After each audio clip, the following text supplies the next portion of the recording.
Olá, e aí, tudo bem com você? Eu espero que você esteja muito bem.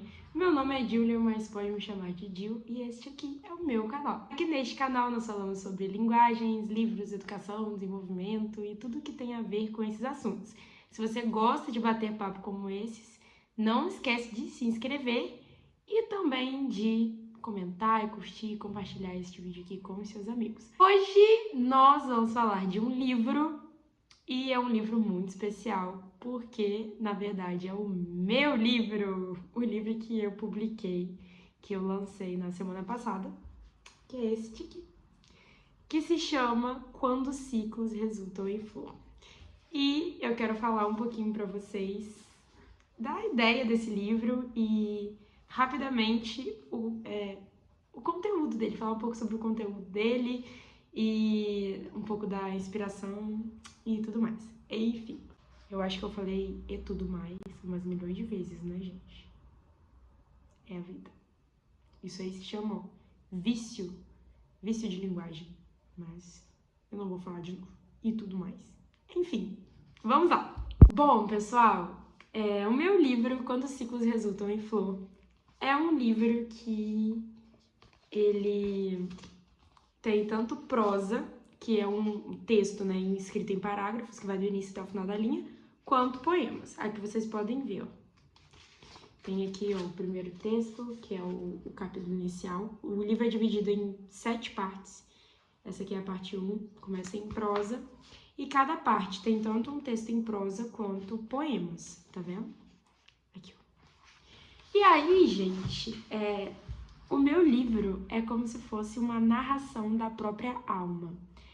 A intenção dele é fazer uma reflexão acerca do amadurecimento, os nossos processos em meio ao amadurecimento. Por quê?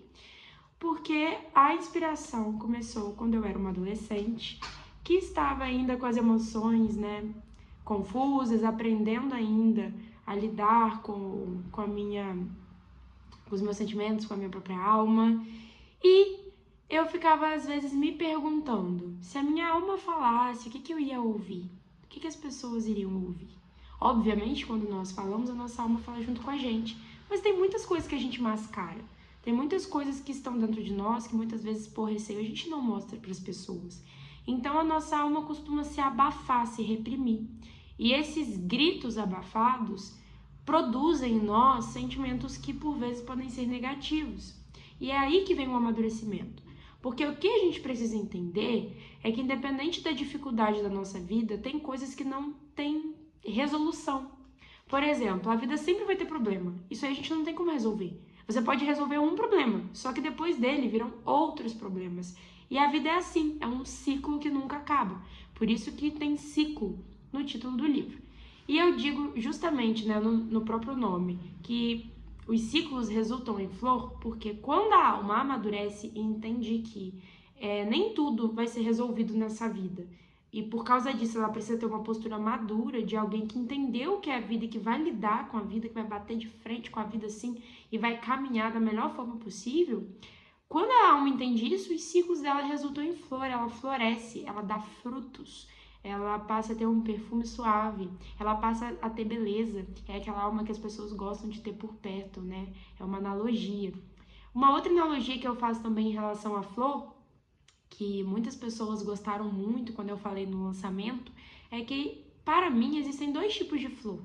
Aquela flor que é cultivada por uma pessoa no quintal, na varanda de casa, que você põe a semente num vaso e ela cresce de uma forma bonita, sendo cuidada por alguém. E aquela flor que às vezes a sementinha caiu do bico de um passarinho que estava voando, e enfim, ela nasceu... Opa, acho que a minha câmera desceu um pouquinho aqui, gente. Acho que agora tá melhor, né?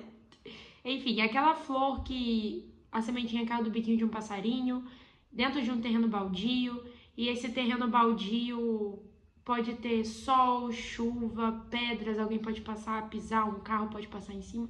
E aquela florzinha, mesmo assim, mesmo com todas essas pancadas, ela nasce ali num cantinho e coloca beleza no meio de todo aquele cenário que não é tão bonito. Enfim, tem esses 2 tipos de flor. E a maioria de nós, muitas vezes, nos sentimos como o segundo tipo. Uma florzinha que está num lugar que não é tão bonito, que é difícil de entender, um lugar onde a gente não tem um cuidado, sabe? Porque todo mundo tem as suas próprias batalhas, ninguém pode ficar cuidando da gente o tempo todo. Quando você é um adulto, a primeira coisa que você tem que entender é que agora você é quem se cuida. Você não tem que ficar esperando que os outros vão fazer algo por você. Eu não digo nem quando você é adulto. Eu acredito que na adolescência essa mentalidade já pode ser formada. O adolescente já não precisa mais ficar esperando que todo mundo faça algo por ele, né? Esse é o primeiro passo do amadurecimento em qualquer fase. A criança mesmo, a gente sabe que ela amadureceu quando ela começa a fazer algo sozinha que ela não fazia antes. E na fase adulta é quando a gente fecha isso tudo, né? Quando você passa a fazer todas as coisas sozinhos. Obviamente, a gente sempre vai depender das pessoas em algum âmbito, mas, de forma geral, na fase adulta, você tem que ser uma pessoa independente, em todos os sentidos, em todas as áreas da sua vida.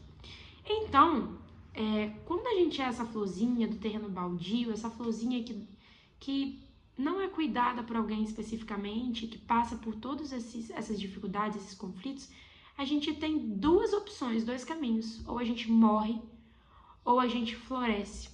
Ou a gente vira essa flor linda que veio dessa sementinha que passou por tantas dificuldades e continua lá brilhando. Obviamente, isso tudo é uma linguagem figurada, porque na nossa vida não é tão simples assim.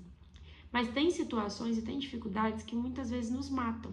E quando eu falo de morte, não estou falando de morte física.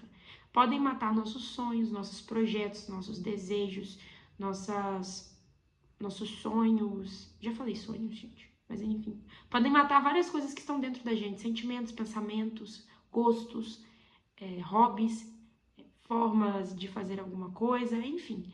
Às vezes as dificuldades fazem isso com a gente, matam até parte da nossa identidade. Mas o que a gente tem que ter em mente é que se a gente escolhe um caminho certo, um caminho que para a alma é o melhor caminho, a gente pode vencer todas essas dificuldades e florescer e ter uma identidade renovada, de acordo com a verdade. E aí, que caminho é esse? É o que eu falo justamente no meu livro. No meu livro eu discorro, né, sobre os caminhos que a alma trilhou em cada parte do processo. É por isso que o livro é dividido em 7 partes. A primeira parte, que fala, né, apesar de mim, é quando a alma descobre que o mundo existe apesar dela, não por causa dela. Na parte 2, é quando a alma percebe que nem tudo as pessoas causam. Tem coisas que ela mesma causa, tem problemas que ela mesma causa e que ela pode evitar. O dia mal é quando a alma tem que vencer o orgulho dela. Tô vendo aqui, tá, gente? Por isso que eu tô olhando pra baixo. É quando ela tem que vencer o orgulho dela, porque ela percebe que ela só vai vencer se ela reconhecer a importância do outro na vida dela, que sozinha ela não faz nada. No mundo aí em que tantas pessoas se dizem empoderadas, eu creio que isso adoece a gente, porque ao mesmo tempo que nós somos adultos independentes, a gente não consegue viver sozinho por muito tempo. Nós somos seres sociais. A parte 4 é quando a alma se percebe. Quando ela percebe as crises que existem nos pensamentos dela, quando ela percebe que a maior inimiga dela às vezes é ela mesma e ela precisa lidar com os defeitos dela, com as coisas dentro dela que talvez não sejam tão legais. Na parte 6 é o eu que clama pelo nós, quando a alma entende que parte da cura dela vem com o servir ao outro. E na parte 7 são os ciclos resultando em flor, quando eu faço uma conclusão sobre esse caminho. Enfim, não quero falar muita coisa, né, assim, profunda sobre o livro, porque é um livro curto, mas o que eu quero dizer é que é um livro extremamente poético e reflexivo. E eu até brinquei no título, né, coloquei não é autoajuda, mas te ajuda, porque a minha intenção ao escrever o livro foi, assim, pensar que pode ser uma fonte de resposta para as pessoas. Eu queria que as pessoas lessem o livro e entendessem o que elas poderiam fazer na vida delas, no processo que elas estão vivendo, em alguma dificuldade que elas estão passando. Eu queria que elas percebessem qual postura elas estão tendo nos sentimentos e nos pensamentos delas, para que elas começassem a refletir sobre a postura delas em relação à vida, em relação ao melhor caminho que elas podem tomar, em relação à verdade sobre elas. Então, é um livro super poético, é um livro profundo, mas, como eu disse, é um livro que procura ajudar a pessoa a traçar o caminho dela, mas não é um livro de autoajuda, porque ele, apesar de ter prosa, é uma prosa poética e também tem poemas. Então, fala desse caminho que a gente precisa trilhar, fala sobre essas circunstâncias da nossa vida, mas de uma forma muito bonita e muito emotiva. Muitas pessoas que leram até agora gostaram muito, falaram que é muito profundo e eu fiquei muito feliz. Não é um livro que a pessoa vai engolir, eu creio que é um livro para se mastigar, ruminar ali, né, dentro da sua cabeça, porque de fato é um livro que te faz pensar sobre a sua vida, que te faz pensar se você está de fato amadurecendo nos seus processos. Então, é um livro que me ensinou muito enquanto eu escrevia, eu aprendia também, e eu espero que seja um livro que te ensine também, quando ciclos resultam em flor. Se você quiser adquirir o meu livro, é só você mandar uma mensagem no meu Instagram, Acervo da Dil, que eu posso enviar para você ou te entregar caso você more perto de mim. Mas se você morar em outra cidade, não tem problema, eu te envio, tá bom? O valor do livro é R$40 para quem já quiser saber. E eu coloquei aqui no subtítulo registros de processos feitos de início, meio e fim. É pra gente saber que os processos acontecem várias vezes na vida, mas todos eles têm um início, um meio, que geralmente é o mais difícil, e um fim. Todo fim tem um novo começo. E eu espero que este livro aqui encha muitas pessoas de esperança e vontade de continuar. E para encerrar este vídeo, eu quero falar a citação que eu coloquei da Clarice Lispector. Minha alma tem o peso da luz, tem o peso da música, tem o peso da palavra nunca dita, prestes quem sabe a ser dita, tem o peso de uma lembrança, tem o peso de uma saudade, tem o peso de um olhar, pesa como pesa uma ausência e a lágrima que não se chorou, tem o imaterial peso da solidão no meio de outros. Toda alma tem um peso, mas a gente pode viver uma vida leve se a gente entender qual que é o nosso papel no mundo. E é isso que eu sempre prego aqui no canal e é isso que eu também prego no meu livro. Eu espero que lendo este livro muitas pessoas encontrem o próprio papel, o próprio caminho. Quero fazer um agradecimento especial aos meus pais, que sem eles eu não conseguiria publicar este livro. E também quero agradecer a minha professora Abia Dias, que fez o prefácio do livro brilhantemente, ficou lindo. Agradecer ao professor Clodoaldo, que me ajudou no lançamento. E agradecer também ao meu marido, que é meu incentivador e também me ajuda em tudo. E é isso aí. Gente, quando os ciclos resultam em flor, sou uma escritora agora profissional e já virão mais livros por aí, tá bom? Um beijo a todos vocês e é isso. Tchauzinho!